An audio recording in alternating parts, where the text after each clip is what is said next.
आज हम बात करते हैं भारतीय साम्राज्य के अंदर जो सबसे स्वर्ण युग रहा है गुप्त साम्राज्य की।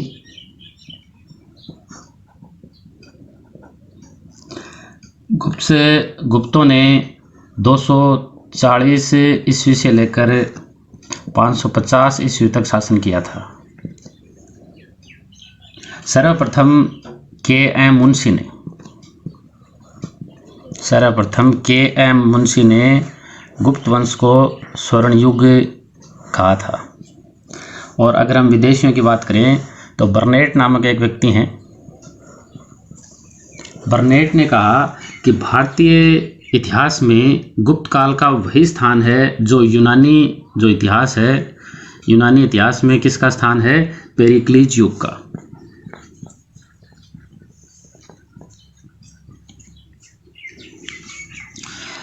गुप्त साम्राज्य और इससे पहले एक मुख्य जो था वो कुषाणों से पहले मौर्य।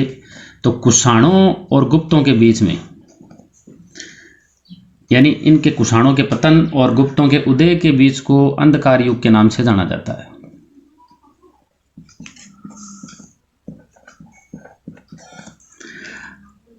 अब इनका उद्गम स्थल की हम बात करते हैं कि जो गुप्त हैं, गुप्तों का उद्गम स्थल है वो कौन सा था? तो प्रयाग, साकेत प्रदेश उसे कहते हैं, या फिर मर्गशिखावन।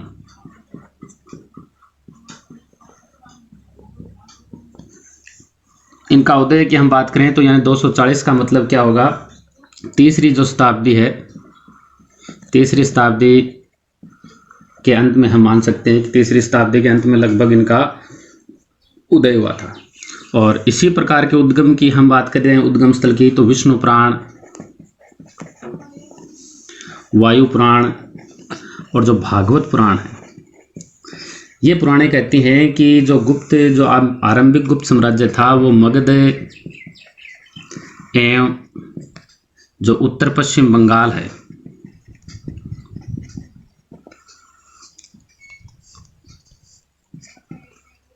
तक गंगा नदी के तटीय प्रदेश भी इसके अंदर शामिल थे। हम जानकारी के स्रोतों की बात करते हैं कि इनके जानकारी के स्रोत मुख्य रूप से कौन कौन से हैं। तो वही बात इसके अंदर यहाँ भी करते हैं हर बार की तरह हम। एक हैं पुरातात्विक स्रोत और दूसरा साहित्यिक स्रोत।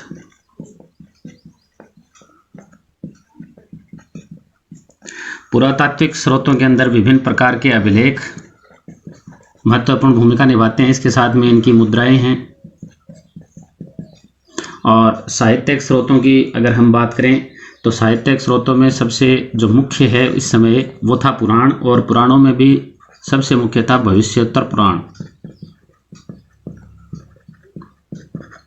अभिलेखों की बात करें तो बहुत सारे अभिलेख थे, लेकिन हम मुख्य अभिलेखों के नाम यहाँ पर देखते हैं। जैसे समुद्रगुप्त की प्रयाग प्रशस्ति, जो कुमारगुप्त है उसका विलसड़ स्तंभ लेख,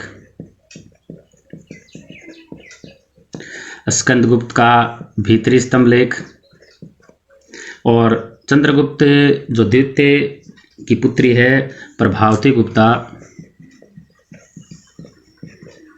उसका पूना ताम्रपत्र लेख। अब इनकी वंशावली के बारे में हम चर्चा करते हैं। तो वंशावली में इनका जो आदि पुरुष है उसका नाम आता है श्रीगुप्त,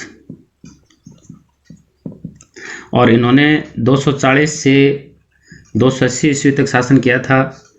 और कहते हैं इनकी राजधानी वो थी अयोध्या। प्रभावती गुप्ता का जो ताम्रपत्र लेख है इसके अंदर इसे आदि राज के रूप में किया गया है कि यानी गुप्तों का जो आदि पुरुष है वो कौन था? श्रीगुप्त। और इसने महाराज की उपाधि धारण कर रखी थी।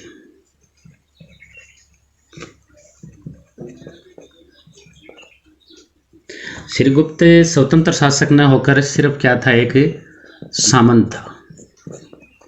इसके बाद में अगले राजा की हम बात करते हैं, घटोत्कच।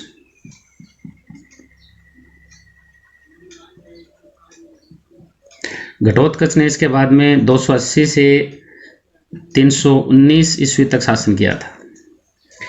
इसकी भी उपाधि महाराज की थी।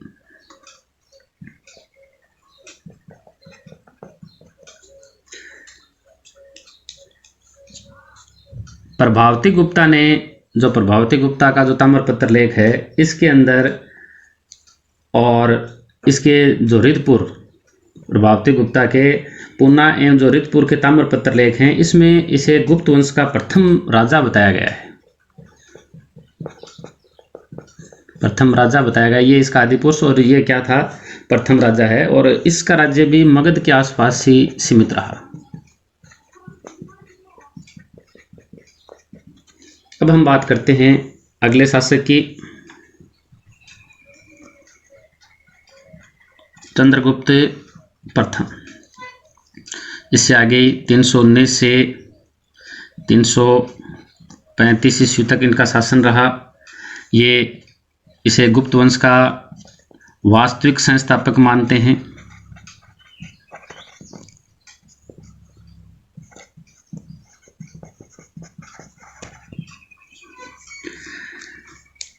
लिच्छवी इसके जीवन की मुख्य घटनाओं में है। लिच्छवी कुल की कन्या थी कुमार देवी से विवाह।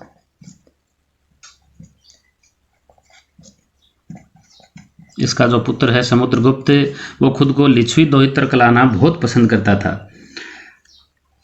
तो कुमार देवी से विवाह के अवसर पर गुप्तों का पहला सिक्का इसी समय जारी किया गया। इससे पहले इन्होंने सिक्के जारी नहीं किए थे। और इसका नाम था उस समय राज दंपति प्रकार। सिक्के का नाम राज दंपति प्रकार या विवाह प्रकार, आप कुछ भी कह सकते हैं।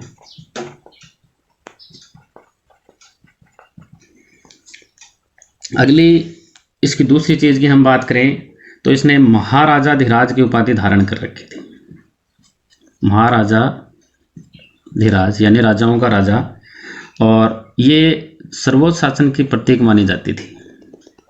महाराजाधिराज है वो सर्वोच्च शासन की प्रतीक थी। और तीसरी इसके जीवन की जो मुख्य घटना थी कि इसने गुप्त संवत चलाया। चंद्रगुप्त प्रथम ने गुप्त संवत चलाया था 319-20 ईस्वी के अंदर। और शक संवत और जो गुप्त संवत है, इसके अंदर 241 वर्षों का अंतर है।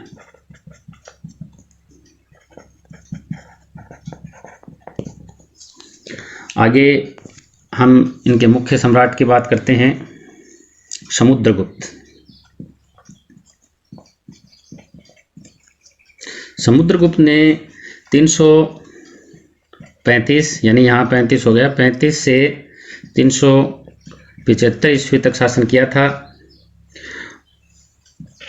और इसके समय जो राजधानी है, अभी तक अयोध्या है, इसके समय राजधानी है वो पाटलिपुत्र आ गई थी। इसके दरबार में हमने जैसे चर्चा की थी, प्रयाग प्रशस्ति थी। तो जो प्रयाग प्रशस्ति के रचयिता थे वो कौन थे? हरिसेन। हरिसेन समुद्रगुप्त के दरबार में रहते थे। और इसी प्रयाग प्रशस्ति में समुद्रगुप्त की विजयों का उल्लेख है। समुद्रगुप्त की विजयों का उल्लेख है। और ये अभिलेख उसी स्तंभ पर है जिस पर अशोक का स्तंभ लेख है, यानी इसके ऊपर अशोक का स्तंभ लेख भी है। आगे भी हम चर्चा करेंगे इसके बारे में। सिक्कों पर, यानी जो समुद्रगुप्त के सिक्के हैं, सिक्कों पर इनके अश्वमेध पराक्रम भी अंकित है।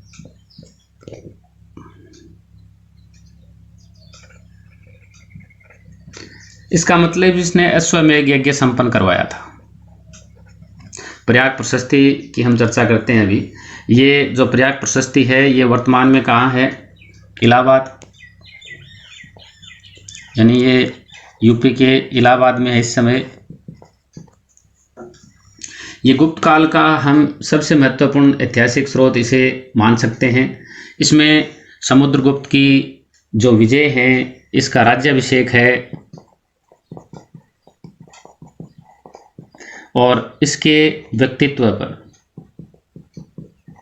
भी इसके अंदर प्रकाश डलता है। और इसके अंदर गुप्तकालीन शासन व्यवस्था के कई अधिकारियों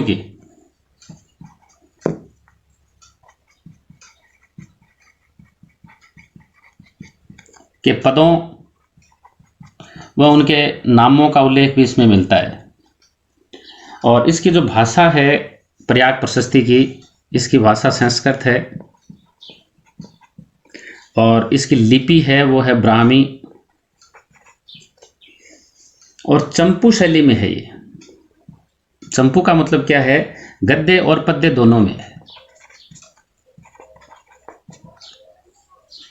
प्रयाग प्रशस्ति में समुद्रगुप्त को क्या गाया गया है?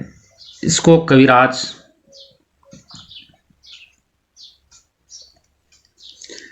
गायन व ये संगीत में दक्षता में इसे गुरु कहा गया है।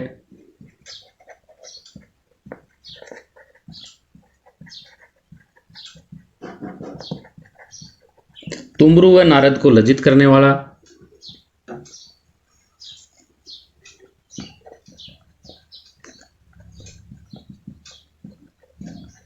तुमरु व नारद को लज्जित करने वाला कहा गया है।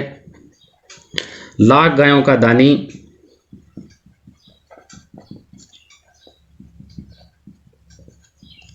उच्च कोटि का विद्वान,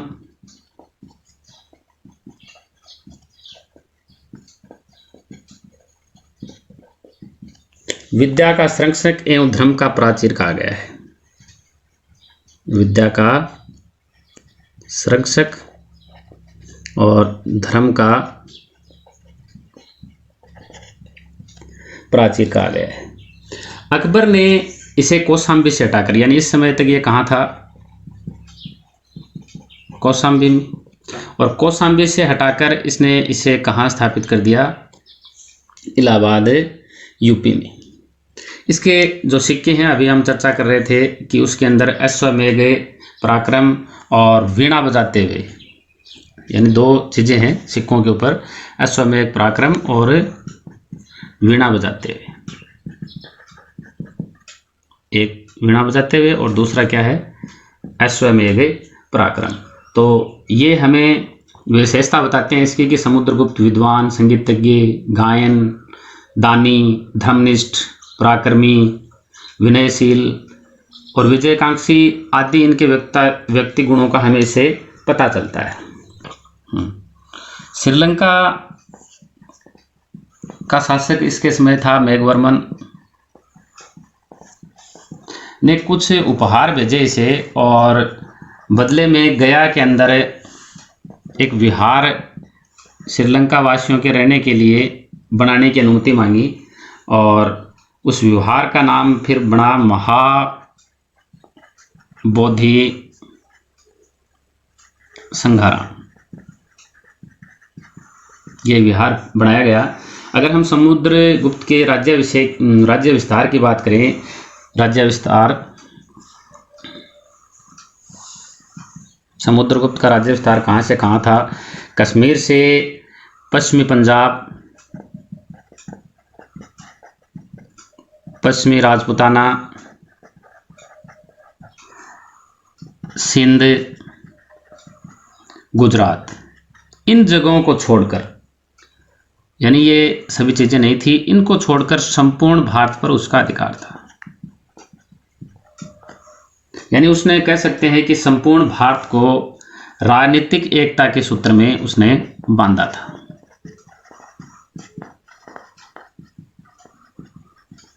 अब हम समुद्रगुप्त की विजयों के बारे में चर्चा करते हैं।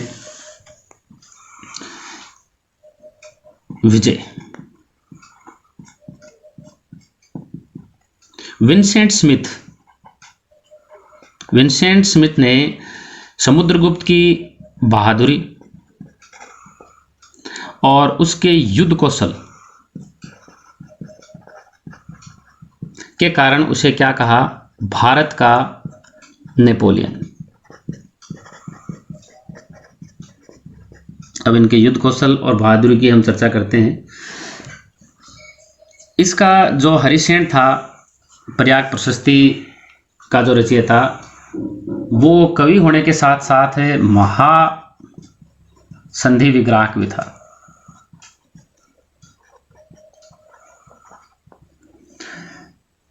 अब हम विजयों के बारे में, पहली इनकी विजय हम आर्यावर्त यानी जो गंगा यमुना दोआब का जो क्षेत्र है उस पर इसने सैनिक अभियान किया और ये 2 चरणों में पूरा होता है। पहला जो चरण है उसके अंदर ये हिमालय और विंध्याचल जो पर्वत है के बीच के शासकों को पराजित करता है, और दूसरे के अंदर 9 राजाओं को साम्राज्य में इसने मिलाया था। यहाँ पर सिर्फ 9 राजाओं का नाम मिलता है, उनके राज्य के बारे में नहीं बताया गया है। जो राजा हैं उसमें हैं रुद्रदेव, मतिल, नागदत्त, चंद्रवर्मन, गणपति, नागसेन, अच्युत, नंदी एवं बलवर्मा।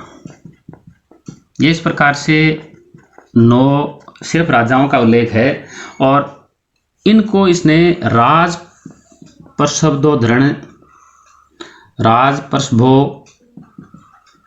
की नीति के तहत अपने साम्राज्य में मिलाया था।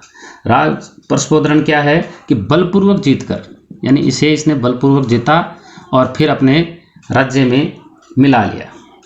अगर हम दक्षिण के राज्यों की बात करें, जिस प्रकार उत्तर के अंदर सिर्फ राजाओं के नाम है, दक्षिण में राज्यों के नाम है, यानी 12 राज्यों को इसने अपने साम्राज्य में मिलाया था, जिसमें हैं कौशल, महाकांतर, कोरल, कोटर, पृष्ठपुर, एरनपली, कांची, अवमुक्त, वेंगी, पलक, देवराष्ट्र, कुशतलपुर, यानी इन 12 राज्यों को इसने मिलाया था। और यहाँ पर इसने कौन सी नीति अपनाई? ग्रहण मोक्षानुग्रह की, यानी इस नीति के तहत हम चर्चा करते हैं अलग अलग कि ग्रहण क्या है। ग्रहण का मतलब शत्रु पर अधिकार करना,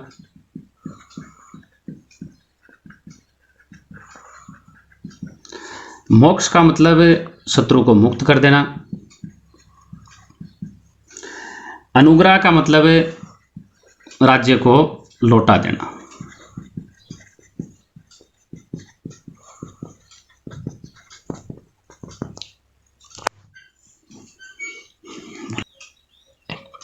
मध्य भारत के जो आठविक हैं उनको भी उसने परास्त किया और उसे अपना भृत्य बना लिया। और ये विंध्याचल जो मध्य भारत के जो आठविक हैं ये कहाँ थे? विंध्याचल जो पर्वत है उस क्षेत्र में ये 18 राज्य थे। सीमांत प्रदेश जो थे, यानी सीमाओं पर थे, सीमांत प्रदेश, उन्होंने जो जहाँ उनके अंदर राजतंत्रात्मक और गणतंत्रात्मक दोनों प्रकार की व्यवस्थाएं थी, और इन्होंने भी इनसे भयभीत होकर इसकी अधीनता स्वीकार कर ली। उत्तर पूर्व भारत की हम बात करें,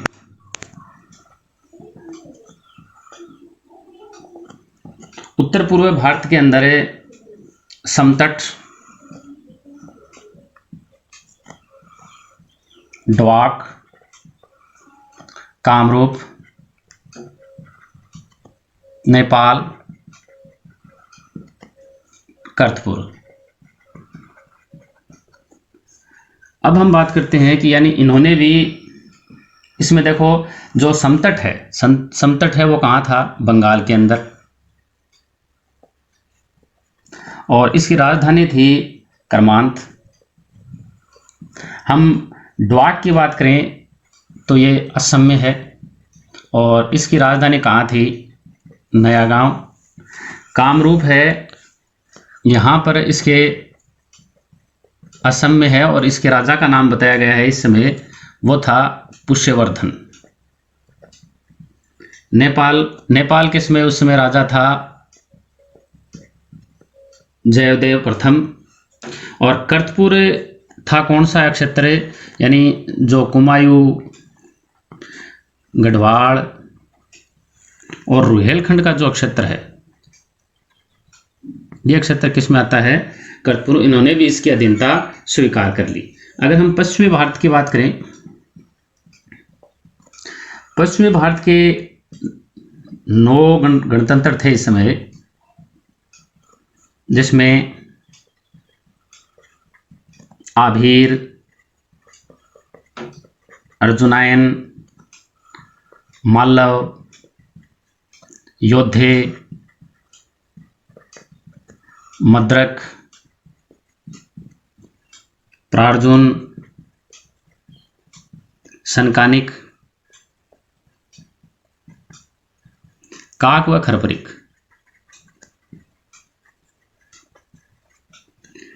इसके साथ इसने सर्व करदान, आज्ञाकरण और प्रणामागमन की नीति के तहत इन्हें अपने राज्य के अंदर शामिल कर लिया। अगर हम विदेशी राज्यों की बात करें, विदेशी राज्यों में है जैसे देवपुत्र सायनुसाई और शक मुरंड और सिंहल। देवपुत्र सहानुसाई है, वो बात करते हैं हम पंजाब या पश्चिमी पंजाब, और जो काबुल घाटी है, यहाँ जो कुषाण रहते थे उसकी उपाधि क्या थी? देवपुत्र सहानुसाई। यानी इन्होंने भी इसकी अधीनता स्वीकार कर ली। शक मुरंड क्या थे? इन्हें ये शक स्वामी कहाँ के थे? ये जो भारत के उत्तर पश्चिमी भाग में रह रहे थे। और सिंहल की हमें चर्चा करी थी अभी थोड़ी देर पहले कि जो श्रीलंका का शासक है मेघवर्ण, इसने समुद्रगुप्त के पास अपना एक दूत भेजा और एक विहार बनाने की अनुमति, वहाँ पर महाबोधि संघाराम विहार बनाया, फिर इसे अनुमति मिल जाती है। और इन्होंने भी कहने का मतलब है भयभीत होकर इनसे मैत्री याचना करी थी। और इनके साथ में जो नीति अपनाई वो थी आत्मनिवेदन,